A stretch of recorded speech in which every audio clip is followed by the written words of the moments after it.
ಸತ್ಯವು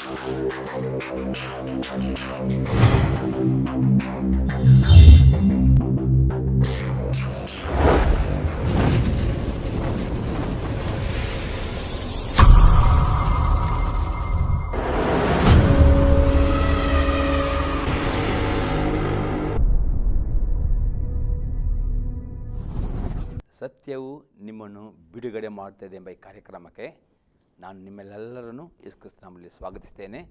ಅದು ನೀವೆಲ್ಲ ಬರೀ ಕುತೂಹಲದಿಂದ ಪ್ರತಿದಿನ ಬಿಡದೆ ಈ ಕಾರ್ಯಕ್ರಮ ನೋಡುತ್ತೀರಿ. ಯಾಕೆಂದರೆ ಎಷ್ಟು ನೀವು ಸತ್ಯವನ್ನು ಕೇಳುತ್ತೀರೋ, ಎಷ್ಟು ನೀವು ಈ ಸತ್ಯವನ್ನು ತಿಳಿದುಕೊಳ್ತೀರೋ, ಅಷ್ಟು ಈ ಸತ್ಯ ವಾಕ್ಯವು ನಿಮ್ಮ ಜೀವಿತದ ಎಲ್ಲ ಬಂಧನದಿಂದ, ಎಲ್ಲ ಶಾಪದಿಂದ, ಎಲ್ಲ ಕಷ್ಟದಿಂದ, ಎಲ್ಲ ಪಾಪದ ಕೆಸರಿನಿಂದ ನಿಮ್ಮನ್ನು ಬಿಡುಗಡೆ ಮಾಡ್ತದೆ.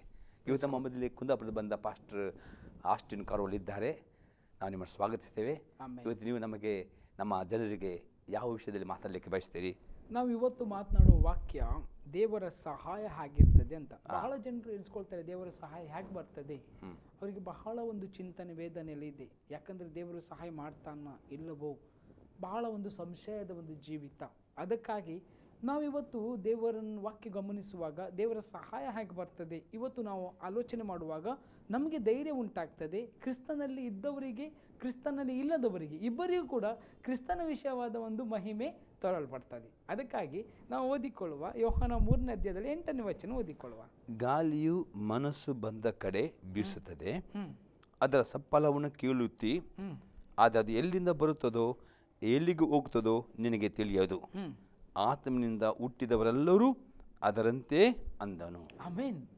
ಎಷ್ಟು ಸುಂದರವಾಗಿ ಬರೆಯಲ್ಪಟ್ಟಿದೆ. ಗಾಳಿಯು ಎಲ್ಲಿಂದ ಬರ್ತದೆ, ಹೇಗೆ ಬರ್ತದೆ, ಅದರ ಸಪ್ಪಳ ಮಾತ್ರ ಗೊತ್ತು. ಇವತ್ತು ನಾವು ಇಲ್ಲಿ ಕೂತು ಅಲ್ಲಿ ಗಾಳಿ ಇದೆ ನೋಡಿ, ಹಲ್ಲಡಿಯುವಾಗ ಗಾಳಿ ಇದೆ. ಆದರೆ ಅದು ಎಲ್ಲಿಂದ ಬರ್ತದೆ, ಹೇಗೆ ಬರ್ತದೆ ಗೊತ್ತಿಲ್ಲ. ಆದರೆ ನಮಗೆ ಗೊತ್ತಾಗ್ತದೆ ಇಲ್ಲಿ ಗಾಳಿ ಇದೆ. ಅದೇ ರೀತಿಯಾಗಿ ದೇವರ ಸಹಾಯವು ನಮಗೆ ಹಾಗೇನೂ ಉಂಟಾಗೋದು. ದೇವರ ಸಹಾಯವು ಪೂರ್ವ ಪಶ್ಚಿಮ ಉತ್ತರ ಅರಣ್ಯದಿಂದ ಬರುವುದಿಲ್ಲ, ಅಥವಾ ನಮ್ಮ ಸಹಾಯವು ಪೂರ್ವ ಪಶ್ಚಿಮ ಅಥವಾ ಉತ್ತರ ಅರಣ್ಯದಿಂದ ಬರುವುದಿಲ್ಲ. ನಮ್ಮ ಸಹಾಯವು ಭೂಮಿ ಆಕಾಶಗಳನ್ನು ಉಂಟು ಮಾಡಿ ಯೆಹೋವನಿಂದಲೂ ಬರುವಂಥದ್ದು. ಅದಕ್ಕಾಗಿ ಇವತ್ತು ದೇವರ ಸಹಾಯ ಹೇಗಾಗಿದೆ ಅಂದರೆ, ಗಾಳಿಯು ಯಾವ ರೀತಿ ಬೀಸ್ತದೆ. ಈಗ ನಮಗೆ ಯಾವಾಗಾದರೂ ಸಮಸ್ಯೆಗಳು ಉಂಟಾಗಿದಾಗ ನಾವು ಶ್ವಾಸ ತಗೊಳ್ಳುವಾಗ ನೆನೆಸ್ಕೊಳ್ಬೇಕು, ದೇವರು ನನ್ನ ಸಂಗಡ ಇದ್ದಾನೆ. ನಾನು ಬ್ರೀತ್ ತಗೊಳ್ಳುವಾಗ ಗಾಳಿ ಇದೆ ಇಲ್ಲಿ, ಅಂದರೆ ದೇವರ ಪ್ರೆಸೆನ್ಸ್ ನನ್ನೊಟ್ಟಿಗೆ ಇದೆ. ಅದಕ್ಕೆ ಯೇಸು ಸ್ವಾಮಿ ಪುನರುತ್ಥಾನರಾದ ಮೇಲೆ ಮೊದಲ ಬಾರಿಗೆ ಯೇಸು ಶ್ವಾಸವನ್ನು ಊದಿದನು ಶಿಷ್ಯರಲ್ಲಿ. ಅವರ 20ನೇ ಅಧ್ಯಾಯದಲ್ಲಿ ಇದೆ. ಅವರು ಮಾಳಿಗೆ ಒಳಗಡೆ ಹೆದರಿಕೊಂಡು ಯೆಹೂದ್ಯರ ಭಯದಿಂದ ಒಳಗಡೆ ಇರುವಾಗ ಅವರು ಬಾಗಿಲೆಲ್ಲ ಮುಚ್ಚಿಕೊಂಡಿದ್ದರು. ಆವಾಗ ಯೇಸು ಸ್ವಾಮಿ ಆ ಬಾಗಿಲಿಗೆ ಏನು ತಾಗಲಿಲ್ಲ, ಅವರಿಗೆ ಆತ್ಮಿಕ ಶರೀರ ಒಳಗೆ ಬಂತು. ಆವಾಗ ಶುಭವಾಗಲಿ, ಸಮಾಧಾನವಾಗಿರ್ರಿ. ಆವಾಗ ಶಿಷ್ಯರು ಹೆದರ್ಕೊಂಡ್ರು. ಮತ್ತು ತಿಂಡಿಗೆಲ್ಲ ತಿಂದರು, ಬ್ರೆಡ್ ತಿಂದರು, ಮೀನು ತಿಂದರು, ಎಲ್ಲವನ್ನು ಮಾಡಿದ ಮೇಲೆ ನಂತರ ಅವರಿಗೆ ಜೀವ ಶ್ವಾಸವನ್ನು ಊದಿದನು. ಯಾವ ರೀತಿ ಯೆಹೋವ ದೇವರು ಆಯಿತಾ, ಯಾವ ರೀತಿ ಆದಮನ್ನು ಸೃಷ್ಟಿಸುವಾಗ ಜೀವ ಶ್ವಾಸವನ್ನು ಊದಿದ್ದರು, ಅದೇ ರೀತಿಯಾಗಿ ಯೇಸುಸ್ವಾಮಿ ಪುನರುತ್ಥಾನ ಆದ ಮೇಲೆ ಪ್ರಥಮ ಕೆಲಸ ಮಾಡಿದ್ದು ಇವರಿಗೆ ಜೀವ ಶ್ವಾಸವನ್ನು ಊದಿದ. ಅದರ ಅರ್ಥ ಏನಂದರೆ ಸಹಾಯ ಉಂಟಾಗಲಿ. ನಾನು ಅಂದರೆ ಈಗ ಗಾಳಿ ನೀವು ಅನುಭವಿಸ್ತಿದ್ದೀರಲ್ಲ, ಅದೇ ರೀತಿಯಾಗಿ ದೇವರ ಸಹಾಯ ಎಲ್ಲಿಂದ, ಹೇಗೆ, ಯಾವ ಗಳಿಗೆಯಲ್ಲಿ ಬರ್ತದೋ ನಮಗೆ ಗೊತ್ತಿಲ್ಲ, ಆದರೆ ಸಹಾಯ ಖಂಡಿತವಾಗಿ ಬರ್ತದೆ. ಅಂದರೆ ಇಲ್ಲಿ ಪವಿತ್ರಾತ್ಮನ ಯೇಸು ಕ್ರಿಸ್ತನ ಗಾಳಿಗೆ ಹೋಲಿಕೆ ಮಾಡಲ್ಲ. ಅಂದರೆ ಪವಿತ್ರಾತ್ಮನ ನಾವು ಹೊಸ ನಂಬಿಕೆಯಲ್ಲಿ ಅನೇಕ ಸಂಗತಿಗಳು ಹೋಲಿಕೆ ಮಾಡಿದೆ ಅಲ್ಲ. ಹೌದು, ಇಲ್ಲಿ ಒಂದು ಹೋಲಿಕೆ ಮಾಡಿದೆ ಗಾಳಿಗೆ ಅಲ್ಲ. ಹೌದು, ಪವಿತ್ರಾತ್ಮನು ನಾಲಿಗೆ, ಪಾರಿವಾಳ, ವಾಕ್ಯ, ಆತ್ಮಕ್ಕೆ ಆಯ್ತಾ. ಅದ ನಂತರ ಗಾಳಿಗೂ ಕೂಡ ಹೋಲಿಕೆ ಮಾಡಿದೆ ಆಯ್ತಾ. ಅಂದರೆ ಅದರ ಪವಿತ್ರಾತ್ಮನನ್ನು ಅದಕ್ಕೆ ಯಾಕೆ ಹೋಲಿಕೆ ಮಾಡಿದ್ರೆ ಅದರ ಸ್ವಭಾವಗಳು ಹಾಕಿ ಅಂತ. ಅಂದರೆ ಗಾಳಿ ಬರ್ತದೆ ಗೊತ್ತಾಗುದಿಲ್ಲ, ಹೌದು, ಗಾಳಿ ಅನುಭವ ಮಾತಾಗಿದೆ. ಹಾಗೆ ಪವಿತ್ರಾತ್ಮನ ಅನುಭವ ನಮಗೆ ಆಗ್ತದೆ, ಅನುಭವ ಆಗ್ತದೆ, ಅದ ಪ್ರಸನ್ನತೆ, ಸಹಾಯ ಆಗ್ತದೆ, ಅಭಿಷೇಕ ಆಗ್ತದೆ. ಕೆಲವೊಂದ್ಸಲ ನಾವು ಆರಾಧನೆ ಮಾಡುವ ದೇವರ ಆತ್ಮನು ಗಾಳಿಯ ರೀತಿಯಾಗಿ ನಮ್ಮನ್ನು ಆವರಿಸಿಕೊಟ್ಟಿರ್ತಾನೆ. ಆವಾಗ ನಾವು ಒಂದು ರೀತಿಯಲ್ಲಿ ಚಳಿಯ ಅನುಭವ ಅಥವಾ ಒಂದು ರೀತಿಯ ಪ್ರಸನ್ನತೆ, ಅದು ಊಹಿಸ್ಲಿಕ್ಕೆ ಅಥವಾ ವರ್ಣಿಸ್ಲಿಕ್ಕೆ ಆ ರೀತಿಯಾಗಿ ನಮ್ಮ ಸಂಗಡ ಇರ್ತದೆ. ಆದರೆ ಇದು ಯಾರಿಗೆ ಉಂಟಾಗ್ತದೆ, ಇದು ವೆರಿ ಇಂಪಾರ್ಟೆಂಟ್. ಇದು ಎಲ್ಲರಿಗಲ್ಲ. ಅಲ್ಲಿ ಬರೆಯಲ್ಪಟ್ಟಿದೆ, ಆತ್ಮನಿಂದ ಹುಟ್ಟಿದವರೆಲ್ಲರೂ ಅದರಂತೆಯೇ ಅಂದನು. ಆಮೆನ್. ಯಾರಿಗಿದು? ಆತ್ಮನಿಂದ. ಯಾರು ಆತ್ಮದಲ್ಲಿ ಹುಟ್ಟಿದ್ದಾರೆ ನಾವು ಅರ್ಥ ಮಾಡಿಕೊಳ್ಳಬೇಕು. ಶರೀರದಿಂದ ಹುಟ್ಟಿದ್ದು ಶರೀರವೇ, ಆತ್ಮದಿಂದ ಹುಟ್ಟಿದ್ದು ಆತ್ಮವೇ. ಅಲ್ಲಿ 5 ಮತ್ತು 6ನೇ ವಚನ ಓದ್ರಿ. ಅದಕ್ಕೆ ಯೇಸು, ನಾನು ನಿನಗೆ ನಿಜ ನಿಜವಾಗಿ ಹೇಳುತ್ತೇನೆ, ಒಬ್ಬ ನೀರಿನಿಂದಲೂ ಆತ್ಮನಿಂದಲೂ ಹುಟ್ಟದಿದ್ದರೆ ದೇವರ ರಾಜ್ಯಕ್ಕೆ ಸೇರಲಾರನು. ಆಮೇನ್. ದೇಹದಿಂದ ಹುಟ್ಟಿದ್ದು ದೇಹವೇ, ಆತ್ಮದಿಂದ ಹುಟ್ಟಿದ್ದು ಆತ್ಮವೇ. ಇವತ್ತು ನಾವು ಆತ್ಮಿಕ ವಿಷಯಗಳನ್ನು ಆತ್ಮದಲ್ಲಿ ಇದ್ದವರಿಗೆ ಮಾತ್ರ ನಾವು ಹೇಳ್ತಾ ಇದ್ದೇವೆ. ಶರೀರದಿಂದ ಹುಟ್ಟಿದ್ದು ಶರೀರವೇ. ಅರ್ಥಾತ್ ಏನಂದರೆ, ನೀನು ದೇವರ ರಾಜ್ಯಕ್ಕೆ ಬರಬೇಕಾದ್ರೆ ಮೊದಲು ನೀನು ಆತ್ಮದಲ್ಲಿ ಹುಟ್ಟಬೇಕು. ಆತ್ಮದಲ್ಲಿ ಹುಟ್ಟಬೇಕಾದ್ರೆ 2 ಸಂಗತಿಗಳು ಮುಖ್ಯವಾದದ್ದು. ಒಂದು, ನೀನು ನೀರಿನಿಂದ ಹುಟ್ಟಬೇಕು.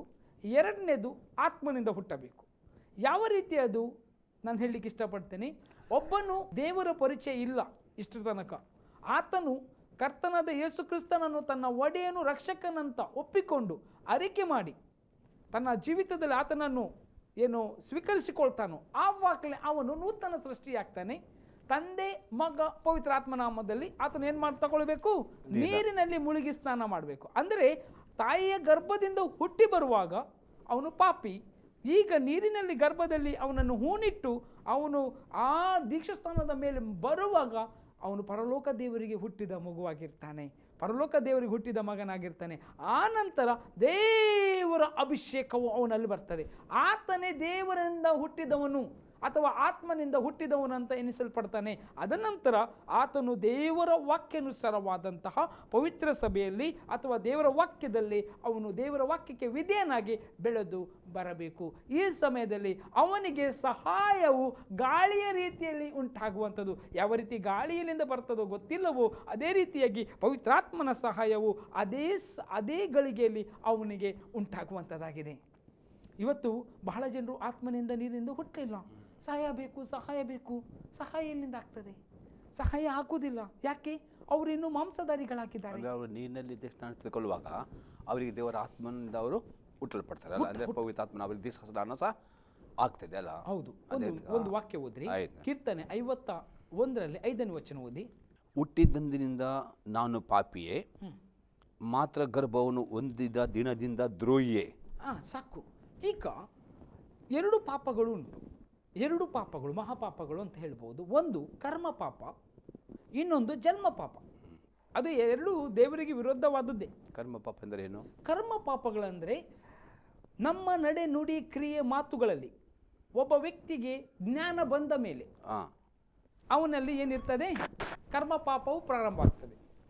ಒಂದು ಸಣ್ಣ ಮಗು ಇದೆ, ಅವನಲ್ಲಿ ಇಲ್ಲದು, ಅವನಲ್ಲಿ ಪಾಪ ಇದೆ, ಅದು ಹುಟ್ಟಿನಿಂದ ಬಂದ ಪಾಪ, ಹುಟ್ಟಿನಿಂದ ನಾನು ಹೇಳ್ತೇನೆ ಅದಕ್ಕೆ. ಆದರೆ ಕರ್ಮ ಅವನಲ್ಲಿಲ್ಲ.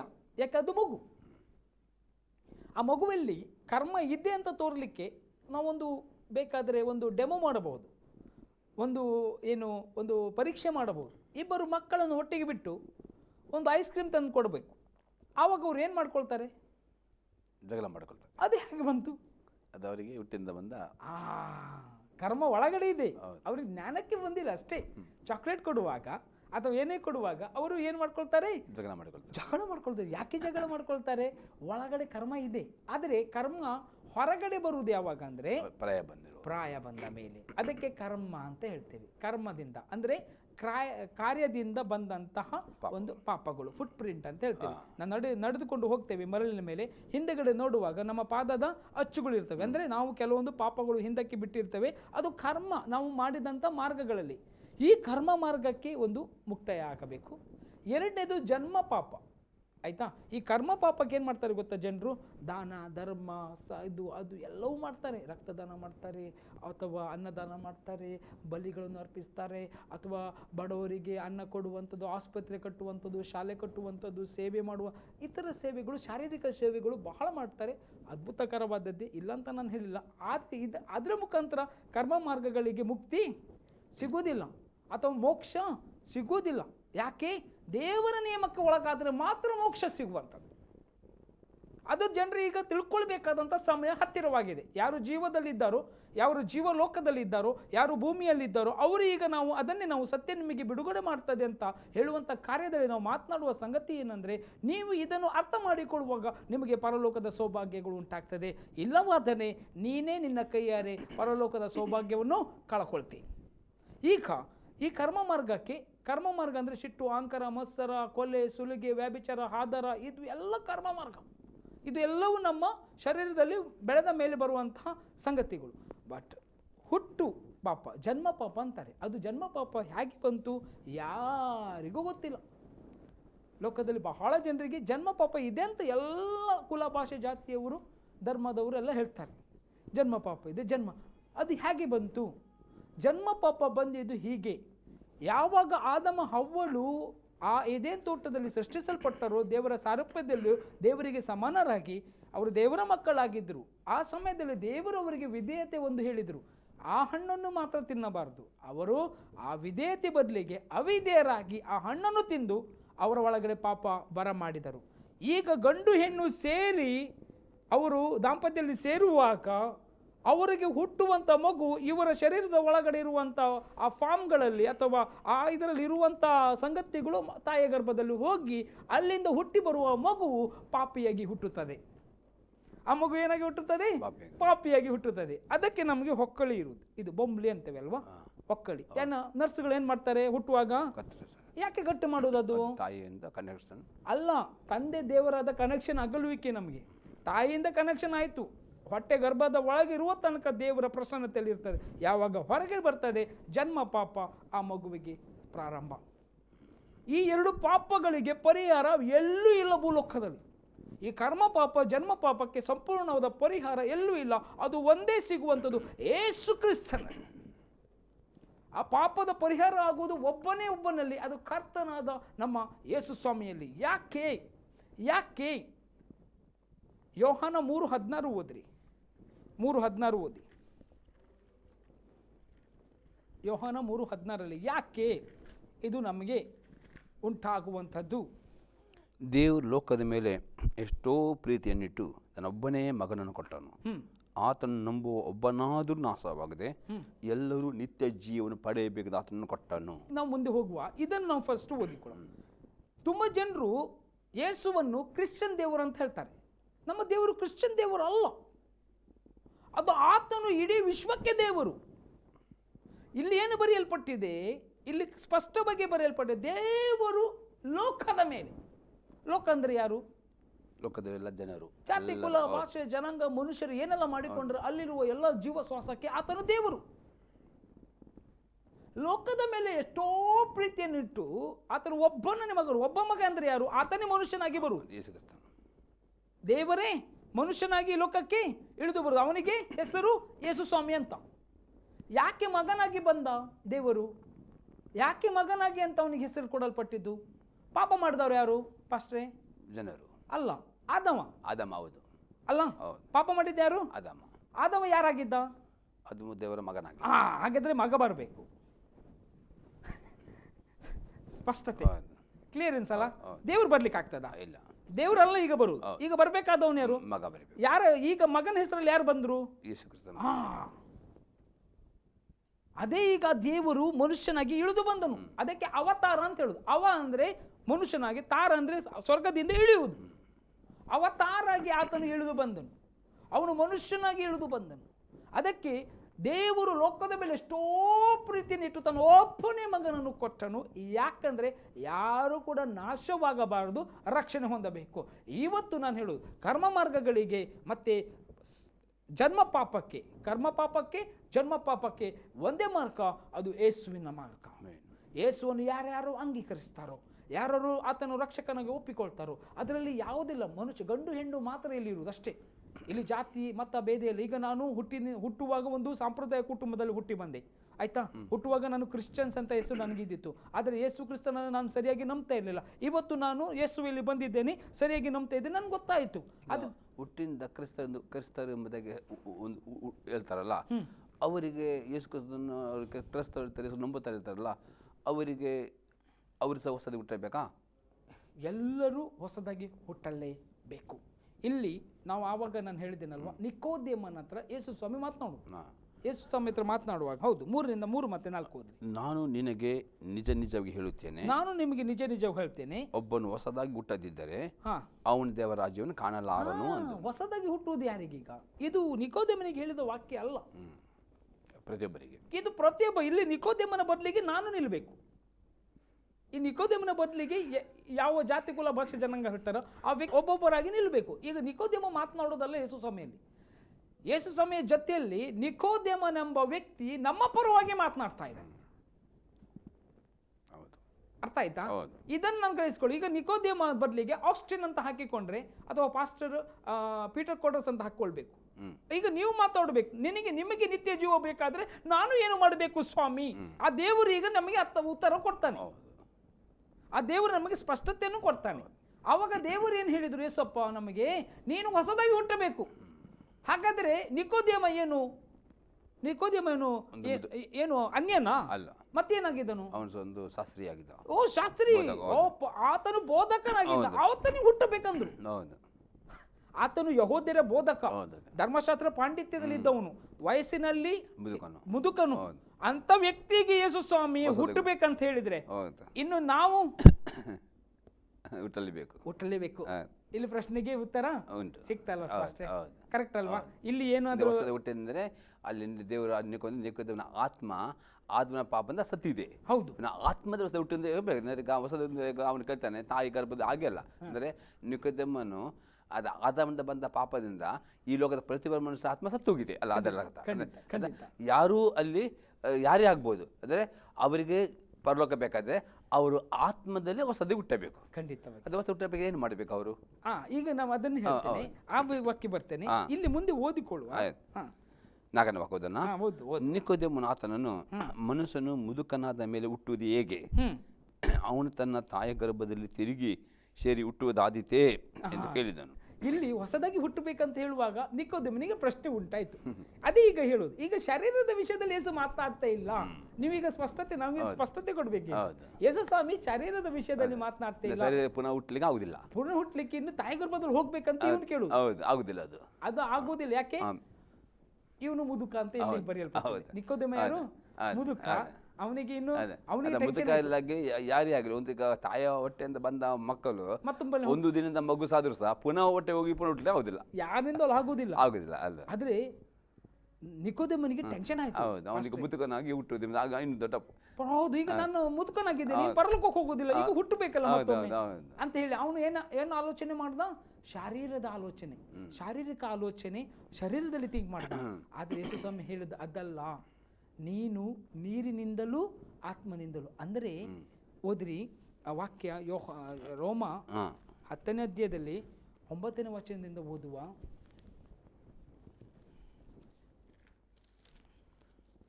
ಅದೇನೆಂದರೆ, ನೀನು ಯೇಸುವನ್ನೇ ಕರ್ತನೆಂದು ಬಾಯಿಂದ ಅರಿಕೆ ಮಾಡಿಕೊಂಡು ದೇವರು ಆತನನ್ನು ಸತ್ತವರಿಂದ ಎಬ್ಬಿಸಿದನೆಂದು ಹೃದಯದಿಂದ ನಂಬಿದರೆ ನಿನಗೆ ರಕ್ಷಣೆ ಆಗುವುದು ಎಂಬುದೇ.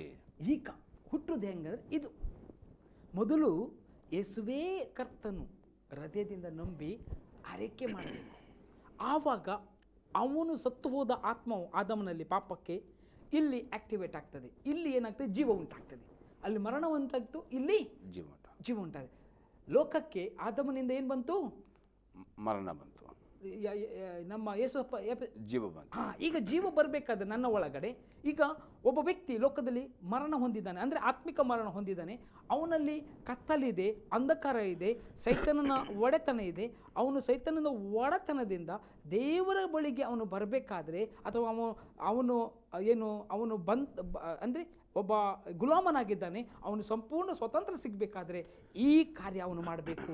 ಏನಂದರೆ ಯೇಸುವನ್ನೇ ಸ್ವಂತ ರಕ್ಷಕನಾಗಿ ಅವನು ಒಪ್ಪಿಕೊಂಡು ಆ ಮಾರ್ಗದಲ್ಲಿ ಬರುವಾಗ ಅವನ ಎಲ್ಲ ಹಳೆ ಸಂಗತಿಗಳು, ಜನ್ಮ ಪಾಪ, ಕರ್ಮ ಪಾಪಕ್ಕೆ ಮುಕ್ತಿ ಉಂಟಾಗ್ತದೆ. ಅಲ್ಲಿ ಬ್ರೇಕ್ ಆಗ್ತದೆ. ಮುಂದೆ ಓದ್ರಿ, 9ನೇ ವಚನ ಆಯ್ತಲ್ಲ. ಅದರಿಂದ ನಂಬುವುದರ ಮೂಲಕ ನೀತಿ ದೊರಕುತ್ತದೆ. ನೋಡ್ರಿ, ಈಗ ನೀತಿವಂತನಾಗ್ತಾನೆ. ಲೋಕದಲ್ಲಿ ನೀತಿವಂತರು ಯಾರು ಇಲ್ಲ. ಯೇಸು ನಂಬುವಾಗ ನೀತಿ ದೊರಕುತ್ತದೆ. ಯಾಕೆ ನಂಬುವಾಗ ನೀತಿವಂತನಾಗ್ತಾನೆ? ಯೇಸು ನಮ್ಮ ಪಾಪಗಳು ಸಹ ರಕ್ತವನ್ನು ಕೊಟ್ಟು ಜೀವಂತ ನಿಮಿತ್ತವಾಗಿ ಆ ಯೇಸುಗಳ ಮುಖಾಂತರ ನೀತಿವಂತರು. ನಮ್ಮ ಹೆಸರ ಮೇಲೆ ಅಲ್ಲ, ಈಗ ನಮ್ಮ ಬಲದಿಂದ ಅಲ್ಲ, ಯೇಸು ನಂಬುವುದರ ಮೂಲಕವಾಗಿ. ಮುಂದೆ ಬಾಯಿಂದ ಅರಿಕೆ ಮಾಡೋದ್ರ ಮೂಲಕ ರಕ್ಷಣೆ ಆಗ್ತದೆ.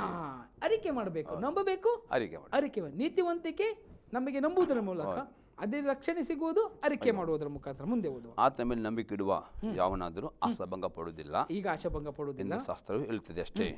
ಈ ವಿಷಯದಲ್ಲಿ ಯಹೂದನಿಗೂ ಗ್ರೀಕನಿಗೂ ಹೆಚ್ಚು ಕಡಿಮೆ ಏನೂ ಇಲ್ಲ, ಎಲ್ಲರಿಗೂ ಒಬ್ಬನೇ ಕರ್ತ.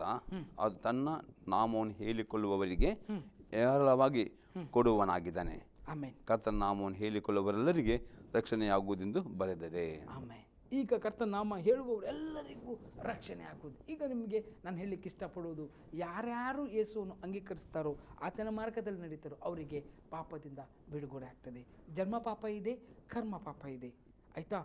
ಕರ್ಮ ಪಾಪಗಳಿಗೆ ಒಂದು ಉದಾಹರಣೆ ಕೊಡುವುದಾದರೆ, ನೀವು ಓದುವುದಾದರೆ ನಾವು ಕೊರಿಂತದಲ್ಲಿ 6ನೇ ಅಧ್ಯಾಯದಲ್ಲಿ 1 ಕೊರಿಂತ 6ನೇ ಅಧ್ಯಾಯದಲ್ಲಿ ಅಲ್ಲಿ ವಚನ 9ರಿಂದ ಕರ್ಮಗಳು ಅಂದರೆ ಏನಂತ ಗೊತ್ತಾಗಲಿ ಜನರಿಗೆ. ಕರ್ಮ ಅಂದರೆ ಗೊತ್ತಾಗಬೇಕಲ್ಲ. ಅಲ್ಲಿ 9ರಿಂದ 11 ವಾಕ್ಯವ. ಹೌದು ಹೌದು ಹೌದು. ಅನ್ಯಾಯಗಾರರು ದೇವರ ರಾಜ್ಯಕ್ಕೆ ಬಾಧ್ಯರಾಗುವುದಿಲ್ಲ ಎಂಬುದು. ಒಂದು ಅನ್ಯಾಯ ಮಾಡುವವರು ಕರ್ಮ ಅಂದರೆ ಅನ್ಯಾಯ. ಈಗ ಈ ಲೋಕದಲ್ಲಿ ಏನಾಗ್ತಿದೆ? ಅನ್ಯಾಯ, ಭ್ರಷ್ಟಾಚಾರ, ಅನ್ಯಾಯ ಅನ್ಯಾಯ ಅನ್ಯಾಯ, ನ್ಯಾಯ ಇಲ್ಲವೇ ಇಲ್ಲ. ಅಂದರೆ ತುಂಬ ಜನರು ಹೇಳು ಅನ್ಯಾಯ ಮಾಡಿದ್ರೆ ಅವನು ಶ್ರೀಮಂತನಾಗ್ತಾನೆ. ಏನಾಗ್ತಾನೆ? ಅನ್ಯಾಯ ಮಾಡಬಾರ್ದು ಅಂತ ದೇವರ ವಚನ ಹೇಳ್ತಾನೆ. ಮುಂದೆ ಮೋಸ ಹೋಗಬೇಡಿರಿ, ಮೋಸ ಹೋಗ್ಬೇಡ್ರಿ, ಜಾರರು, ವಿಗ್ರಹಾರಾಧಕರು, ವ್ಯಭಿಚಾರಿಗಳು, ಬಿಟರು, ಪುರುಷಗಾಮಿಗಳು, ಕಳ್ಳರು, ಲೋಭಿಗಳು, ಕುಡಿಕರು, ಬೈಯುವವರು, ಸುಲುಕೊಳ್ಳುವವರು, ಇವರೊಳಗೆ ಒಬ್ಬನಾದರೂ ದೇವರ ರಾಜ್ಯಕ್ಕೆ ಬಾಧ್ಯರಾಗುವುದಿಲ್ಲ. ನಿಮ್ಮಲ್ಲಿ ಕೆಲವರು ಅಂಥವರಾಗಿದ್ದೀರಿ. ಆದರೆ ಕರ್ತನಾದ ಯೇಸು ಕ್ರಿಸ್ತನ ಹೆಸರಿನಲ್ಲಿಯೂ ನಮ್ಮ ದೇವರ ಆತ್ಮದಲ್ಲಿಯೂ ತೊಳೆದುಕೊಂಡಿರಿ. ಹೆಸರಿನಲ್ಲಿ ದೇವರ ಆತ್ಮದಲ್ಲಿ ತೊಳೆದುಕೊಂಡಿರಿ. ದೇವಜನರಾದಿರಿ, ನೀತಿವಂತರ ನಿರ್ಣಯವನ್ನು ಹೊಂದಿದ್ದೀರಿ. ದೇವಜನರಾದ್ರಿ, ದೇವರ ಮಕ್ಕಳಾದ್ರಿ. ಈಗ ನೀತಿವಂತರೆಂಬ ನಿರ್ಣಯವನ್ನು ಹೊಂದಿದ್ರಿ. ಯಾವಾಗ? ಕರ್ಮ ಪಾಪಗಳು ಇದು ಬಿಟ್ಟಾಗ. ಜನ್ಮ ಪಾಪ ಯಾವಾಗ ಮುಕ್ತ ಆಗ್ತದೆ? ಯಾವಾಗ ನಾವು ದೀಕ್ಷಾಸ್ಥಾನ ತಗೊಳ್ತೇವೆ. ದೀಕ್ಷಾಸ್ಥಾನ ತಗೊಳ್ಳೇಬೇಕು. ದೀಕ್ಷಾಸ್ಥಾನ ನೀವು 6ನೇ ಅಧ್ಯಾಯಕ್ಕೆ ರೋಮಾಪುರ ಬನ್ನಿರಿ. ಯಾಕೆ ನಾವು ದೀಕ್ಷಾಸ್ಥಾನ ತಗೊಳ್ಬೇಕು ನೋಡಿ. 3ರಿಂದ ಓದ್ರಿ. ಅದು 6ನೇ ಅಧ್ಯಾಯದಲ್ಲಿ 3ರಿಂದ. ಕ್ರಿಸ್ತ ಯೇಸುವಿನಲ್ಲಿ ಸೇರುವುದಕ್ಕೆ ದೀಕ್ಷಾಸ್ನಾನ ಮಾಡಿಸಿಕೊಂಡವರಾದ ನಾವೆಲ್ಲರೂ ಆತನ ಮರಣದಲ್ಲಿ ಪಾಲುಗಾರಾಗುವುದಕ್ಕೆ ದೀಕ್ಷಾಸ್ನಾನ ಮಾಡಿಸಿಕೊಂಡೇವೆಂದು ನಿಮಗೆ ತಿಳಿಯೋದು.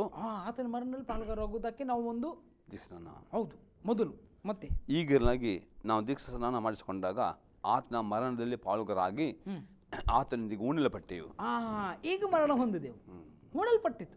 ಒಂದು ಆತನ ಮರಣದ ಪಾಲುಗಾರಾಗಿದ್ದೆವು. ಅಂದರೆ ಸಾಕ್ಷಿ, ಯೇಸುವೇ ನೀನು ದೇವರು, ನೀನು ಕರ್ತನು, ನೀನು ನನಗಾಗಿ ಸತ್ತಿದ್ದಿ, ಅದು ಒಪ್ಪಿಕೊಳ್ಳುವುದು ಎಲ್ಲರ ಮುಂದೆ. ಸೈತಾನನಿಗೆ ಅದು ಅವಮಾನ ಆಗ್ತದೆ. ಅವಾಗ ಸೈತಾನಿಗೆ ಅದು ಸೋಲು ಉಂಟಾಗ್ತದೆ. ಸೈತಾನನ ಕಪಿಮುಷ್ಟಿಯಲ್ಲಿರುವ ನಮಗೆ ಸಂಪೂರ್ಣ ಬಿಡುಗಡೆ ಉಂಟಾಗ್ತದೆ. ಈಗ ಅಷ್ಟೇ ಅಲ್ಲ, ಆತನೊಂದಿಗೆ ನಾವು ಹೂಣಲ್ಪಡುವಾಗ, ಈಗ ಸತ್ತ ಮನುಷ್ಯ ಈಗ ನಾವು ಹೂಣಲ್ಪಟ್ಟರೆ ಅವನು ಸತ್ತ ಅಂತ ಅರ್ಥ ಅಲ್ವಾ? ಹೌದು. ನಿಕೋದೇಮ ಕೇಳ್ತಾ ಇದ್ದಾನೆ, ನಾನು ಹುಟ್ಟುವುದು ಹೇಗೆ ಅಂದರೆ ಸತ್ತ ಮನುಷ್ಯ. ಈಗ ನಾವು ದೀಕ್ಷಾಸ್ಥಾನದಲ್ಲಿ ಅವನು ಹೂಣಿಡುವಾಗ, ಈಗ ನಾನು ಹೇಳುವತನು ಆತನು ನೂತನ ಸೃಷ್ಟಿಯಾಗಿದ್ದಾನೆ. ಆಮೆನ್. ಮುಂದೆ ಹೋದ್ರಿ. ಆದ್ದರಿಂದ ಕ್ರಿಸ್ತನು ಸತ್ತು ತಂದೆಯ ಮಹಿಮೆಯಿಂದ ಜೀವಿತನಾಗಿ ಎಬ್ಬಿಸಲ್ಪಟ್ಟಂತೆ ನಾವು ಕೂಡ ಜೀವದಿಂದೆದ್ದು ಹೊಸಬರಾಗಿ ನಡ್ಕೊಳ್ಳಬೇಕು. ಜೀವದಿಂದ ಎದ್ದಿದ್ದೇವೆ. ಈಗ ನಾವು ಕೂಡ ಜೀವದಿಂದ ಎದ್ದಿದ್ದೇವೆ. ಹೊಸಬರಾಗಿ ನಡೆದುಕೊಳ್ಳ್ರಿ. ಯಾರ್ಯಾರು ಆತನ ಅಂಗೀಕರಿಸಲು ಅವರು ನೂತನ ಸೃಷ್ಟಿಯಾದರು. ಆತನು ತಂದೆ ಅಂತ ಕರೆಯುವಂಥ ಅಧಿಕಾರ ಅವರಿಗೆ ಉಂಟಾಯಿತು. ಮುಂದೆ ಏಕೆಂದರೆ ನಾವು ಆತನ ಮರಣಕ್ಕೆ ಸದೃಶವಾದ ಮರಣವನ್ನು ಹೊಂದಿ ಆತನಲ್ಲಿ ಐಕ್ಯವಾಗಿದ್ದರೆ ಆತನ ಪುನರುತ್ಥಾನಕ್ಕೆ ಸದೃಶವಾದ ಪುನರುತ್ಥಾನವನ್ನು ಹೊಂದಿ ಆತನ ಐಕ್ಯವಾಗುವೆವು. ಆಮೆನ್. ಪಾಪಾದಿನ ಸ್ವಭಾವವು ನಾಶವಾಗಿ ಇನ್ನು ಪಾಪದ ವಶದಲ್ಲಿ ಇರದಂತೆ ನಮ್ಮ ಪೂರ್ವ ಸ್ವಭಾವವು ಕ್ರಿಸ್ತನ ಕೂಡ ಶಿಲುಬೆಗೆ ಹಾಕಲ್ಪಟ್ಟಿತೆಂದು ತಿಳಿದಿದ್ದೇವೆ. ಸತ್ತವನು ಪಾಪದ ವಶದಿಂದ ಬಿಡುಗಡೆ ಹೊಂದಿದ್ದಾನಷ್ಟೇ. ಆಮೆನ್. ಇಲ್ಲಿ ಕರೆಕ್ಟಾಗಿ ಬರೆಯಲ್ಪಟ್ಟಿದೆ. ಈಗ ನಾವು ಏನಾಗಿದೆ, ಪಾಪದ ಸ್ವಭಾವವು ಕ್ರಿಸ್ತನಲ್ಲಿ ಅದು ಹೋಯ್ತು. ಈಗ ಹುಟ್ಟಿದ್ದು ನೂತನ ಸ್ವಭಾವ, ಕ್ರಿಸ್ತ ಯೇಸುವಿನ ಮನಸ್ಸು ನಮಗೆ ಉಂಟಾಯಿತು. ಅಲ್ಲಿ ನೋಡಿ ಬೇಕಾದರೆ ಕೊರಿಂತದ 2 ಕೊರಿಂತ 5ನೇ ಅಧ್ಯಾಯದಲ್ಲಿ 2 ಕೊರಿಂತ 5ನೇ ಅಧ್ಯಾಯದಲ್ಲಿ ವಚನ 17 ಓದಿಕೊಳ್ಳಿ. ಕೊನೆಯ ವಚನ. ಈಗಿರಲಾಗಿ ಯಾವನಾದರೂ ಕ್ರಿಸ್ತನಲ್ಲಿದ್ದರೆ ಅವನು ನೂತನ ಸೃಷ್ಟಿಯಾದನು, ಈಗೋ ಪೂರ್ವ ಸ್ಥಿತಿ ಹೋಗಿ ಎಲ್ಲ ನೂತನವಾಯಿತು. ಈಗ ಏನಾಯಿತು? ಕ್ರಿಸ್ತನಲ್ಲಿದ್ದರೆ ಅವನು ನೂತನ ಸೃಷ್ಟಿಯಾದ. ಅವನು ತಾಯಿ ಗರ್ಭದಲ್ಲಿ ಹುಟ್ಟುವಾಗ ಪಾಪಿ, ಕ್ರಿಸ್ತನಲ್ಲಿ ಹುಟ್ಟುವಾಗ ನೂತನ ಸೃಷ್ಟಿಯಾಗ್ತಾನೆ. ಇವತ್ತು ನಾವು ಆತ್ಮದಲ್ಲಿ ಸದೃಶ್ಯವಾದಂಥ ಆ ಒಂದು ಏನು ಹೇಳ್ತಾರೆ, ಆ ಪುನರುತ್ಥಾನ ಹೊಂದಿದ್ದೇವೆ. ಸದೃಶ್ಯವಾದಂಥ ಮರಣವನ್ನು ನಾವು ನೋಡಿದ್ದೇವೆ. ಈಗ ನಾವು ಅದಕ್ಕೆ ನಮಗೆ ಮರಣ ನಮ್ಮ ಮೇಲೆ ಜಯವನ್ನು ಹೊಂದುವುದಿಲ್ಲ. ಅದಕ್ಕೆ ನಮ್ಮ ಮೇಲೆ ಯಾವುದೇ ಪಾಪ ನಮ್ಮ ಮೇಲೆ ಜಯವನ್ನು ಹೊಂದುವುದಿಲ್ಲ. ಯಾಕೆ? ನಾವು ಪಾಪದ ದೇಹಕ್ಕೆ ಸತ್ತಿದ್ದೇವೆ. ಈಗ ನೀತಿವಂತರಾಗಿ, ಪರಿಶುದ್ಧರಾಗಿ, ಮಹಿಮೆಯ ದೇವರ ಮಕ್ಕಳಾಗಿ ಈ ಲೋಕದಲ್ಲಿ ಜೀವಿಸ್ತಾ ಇದ್ದೇವೆ. ಅದಕ್ಕೆ ಅಲ್ಲಿ ಹೇಳ್ತಾ ಇದ್ದಾನೆ, ಯಾವನಾದರೂ ಕ್ರಿಸ್ತನಲ್ಲಿದ್ದರೆ ಅವನು ನೂತನ ಸೃಷ್ಟಿಯಾದನು, ಈಗೋ ಪೂರ್ವ ಸ್ಥಿತಿ ಹೋಗಿ ಎಲ್ಲ ನೂತನವಾಯಿತು. ಎಲ್ಲವೂ ನೂತನ. ಇವತ್ತು ನೀವು ಈಗ ಹಳೆಯ ವ್ಯಕ್ತಿ ಅಲ್ಲ, ಈಗ ನಾವು ಇರುವಂಥ ಜೀವಿಸುವವರು ಹಳೆಯ ವ್ಯಕ್ತಿ ಅಲ್ಲ, ನಾವು ಹೊಸ ವ್ಯಕ್ತಿಯಾಗಿ ಜೀವಿಸ್ತಾ ಇದ್ದೇವೆ. ಈಗ ಯೇಸುವಿನ ಮಕ್ಕಳು ಶರೀರದಲ್ಲಿ ನಾವು ನಮ್ಮ ತಂದೆ ತಾಯಿಗೆ ಹುಟ್ಟಿ ಇದ್ದೇವೆ, ಆದರೆ ಅವರು ಇರುವಾಗ ಅವ್ರಿಗೆ ಏನು ಮಾಡಬೇಕು? ನಾವು ಗೌರವಿಸಬೇಕು. ಆದರೆ ನಾವು ಈ ಶರೀರ ಪುನರುತ್ಥಾನವಾಗಿ ಈಗ ದೇವರ ಮಕ್ಕಳಾಗಿ ಮಾರ್ಪಟ್ಟಿದ್ದೇವೆ. ಆಮೆನ್. ದೇವರಿಗೆ ಮಹಿಮೆಯಾಗಲಿ. ನಾವು ಇದು ನೋಡಿದ್ದೇವೆ. ಹೌದು, ಒಬ್ಬ ವ್ಯಕ್ತಿಯು ಹೊಸದಾಗಿ ಹುಟ್ಟಬೇಕು. ಯಾಕೆಂದರೆ ಹೊಸದಾಗಿ ಹುಟ್ಟಿದ್ದರೆ ಈ ಲೋಕದಲ್ಲಿ ಹುಟ್ಟಿ ಯಾವೊಬ್ಬರಿಗೂ ಪರಲೋಕ ರಾಜ್ಯಕ್ಕೆ ಹೋಗಲಿಕ್ಕೆ ಆಗುವುದಿಲ್ಲ. ಯಾಕೆಂದರೆ ಆದಾಮನು ಪಾಪ ಮಾಡಿ ನಿಮಿತ್ತವಾಗಿ ಪ್ರತಿಯೊಬ್ಬರ ಮನುಷ್ಯ ಆತ್ಮವು ಮರಣದಿಂದ ಸತ್ತು ಹೋಗಿದೆ ಎಂಬುದಾಗಿ ನಾವು ಅತಿ ಸ್ಪಷ್ಟವಾಗಿ ನಾವು ನೋಡಿದ್ದೇವೆ. ಅದಕ್ಕೆ ಯೇಸು ಕ್ರಿಸ್ತನು 2020 ವರ್ಷ ಮೊದಲು ಈ ಲೋಕಕ್ಕೆ ಬಂದದ್ದು. ಯಾಕೆಂದರೆ ಈ ಲೋಕದ ಬಿಟ್ಟು ಯಾವ ವ್ಯಕ್ತಿಯು, ಯಾವ ಮನುಷ್ಯನು ನಿತ್ಯ ನರಕಕ್ಕೆ ಹೋಗಬಾರದು, ಅವನು ನಿತ್ಯ ಜೀವ ಬರಬೇಕು ಎಂಬುದಾಗಿ ಆತನ ಲೋಕಕ್ಕೆ ಬಂದಿದ್ದಾನೆ. ಯಾರು ಆತನನ್ನು ನಂಬುತ್ತಾರೋ, ಆತನನ್ನು ಅಂಗೀಕಾರ ಮಾಡುತ್ತಾರೋ ಮತ್ತು ನಿರ್ದೇಶನ ತಗೊಳ್ಳೋದು, ಅವರಿಗೆ ಯೇಸು ಕ್ರಿಸ್ತನು ಆ ನಿತ್ಯ ಜೀವವನ್ನು ಕೊಡುತ್ತಾನೆ ಎಂಬುದಾಗಿ ನಮ್ಮಲ್ಲಿ ದೇವರ ಸೇವಕರಾದ ಪಾಸ್ಟರ್ ಆಸ್ಟಿನ್ ಅವರು ಇದರ ಬಗ್ಗೆ ವಿವರಿಸಿದ್ದಾರೆ. ನಿಮಗೆ ಥ್ಯಾಂಕ್ಸು. ಈಗ ನಾವು ಪ್ರಾರ್ಥನೆ ಮಾಡುವ. ನಿಮಗೆ ಯಾರಿಗಾದರೂ ಯೇಸು ಅಂಕರ ಮಾಡಿ ಇಷ್ಟ ಇರುವುದರೆ ನೀವು ನಮ್ಮೊಟ್ಟಿಗೆ ಪ್ರಾರ್ಥನೆ ಮಾಡಿರಿ. ಕಣ್ಣುಗಳು ಮುಚ್ಚಿಕೊಂಡು, ಯೇಸುವೇ ನಾನು ಪಾಪಿ ಎಂದು ಒಪ್ಪಿಕೊಳ್ಳುತ್ತೇನೆ. ಇವತ್ತಿನಿಂದ ಚಿಕ್ಕಂದಿಂದ ಇವತ್ತು ತನಕ ಮಾಡಿದ ಎಲ್ಲ ನನ್ನ ಪಾಪಕೃತ್ಯ ಒಪ್ಪಿಕೊಳ್ಳುತ್ತೇನೆ. ಯೇಸುವೇ, ನೀನು 2020 ವರ್ಷಗಳ ಮುಂಚೆ ಈ ಮೂಲಕ್ಕೆ ಬಂದು ಎಲ್ಲ ನನ್ನ ಪಾಪಗಳನ್ನು ಕಲ್ವರಿ ಕುಡಿದು ಹೊತ್ತುಕೊಂಡು ನನ್ನ ಪಾಪಗಳಿಗೋಸ್ಕರ ರಕ್ತವನ್ನು ಪ್ರಾಣವನ್ನು ಕೊಟ್ಟು 3ನೇ ದಿನದಲ್ಲಿ ಜೀವತೆ ಎದ್ದು ಬಂದಿದ್ದಿ ಎಂಬ ಈ ಸತ್ಯವನ್ನು ಈ ವೇಳೆ ನಾನು ನಂಬುತ್ತೇನೆ. ಯೇಸುವೇ, ನೀನು ನನ್ನ ಕರ್ತನು ಒಡೆನೆಂಬುದಾಗಿ ನನ್ನ ಹೃದಯ ನಾನು ನಂಬುತ್ತೇನೆ. ನನ್ನ ಬಾಯಿಯನ್ನು ಪ್ರತಿಜ್ಞೆ ಮಾಡುತ್ತೇನೆ. ಇದೇ ಸಮಯದಲ್ಲಿ ನನ್ನ ಆತ್ಮದಲ್ಲಿ ಭಾವಿಸುವೆ. ನನ್ನ ಸತ್ತ ಆತ್ಮಕ್ಕೆ ನೂತನ ಜನ್ಮವನ್ನು ಕೊಡು. ನನ್ನ ಆತ್ಮಕ್ಕೆ ಜೀವವನ್ನು ಕೊಡು. ನನ್ನ ಆತ್ಮದಲ್ಲಿ ಇರುವ ಎಲ್ಲ ಪಾಪಗಳನ್ನು ರಕ್ತ ತೊಳೆದು ಶುದ್ಧೀಕರಿಸಿಕೊಂಡು ನಿನ್ನ ಮಗುವನ್ನಾಗಿ ನನ್ನನ್ನು ಮಾಡಬೇಕು. ಆ ನಿತ್ಯ ಜೀವ ನನಗೆ ಕೊಡಬೇಕನ್ನು ಬೇಡ್ಕೊಳ್ತೇನೆ ಯೇಸು ಕ್ರಿಸ್ತನ ನಾಮದಲ್ಲಿ. ಆಮೆನ್. ತಂದೆ ಈ ಪ್ರಾರ್ಥನೆ ಪ್ರತಿಯೊಬ್ಬನ ಹಸ್ತಕೊಡದೇವ, ಯಾವ ರೀತಿ ಪ್ರಾರ್ಥನೆ ಮಾಡಿದ ಅವರೆಲ್ಲರಿಗೂ ಆ ನಿತ್ಯ ಜೀವವನ್ನು ಕೊಟ್ಟಿದ್ದಿ. ಅವ್ರ ಕಡೆ ತನಕ ಆ ನಿತ್ಯ ಜೀವ ಮಾಡಿ ಕೃಪೆ ಕೊಡಬೇಕು ನಾನು ಬಿಡ್ಕೊಳ್ತೇನೆ ಯೇಸು ಕ್ರಿಸ್ತನ ನಾಮದಲ್ಲಿ. ಆಮೇನ್. ನಮ್ಮ ಆಸೆ TV ನೋಡ್ತೀರಿ, ಇನ್ನೂ ಹೊಸ ಸತ್ಯವನ್ನು ತಿಳ್ಕೊಳ್ತೀರಿ. ದೇವ ನಮಗೆ ಸದರವಾಗಲಿ.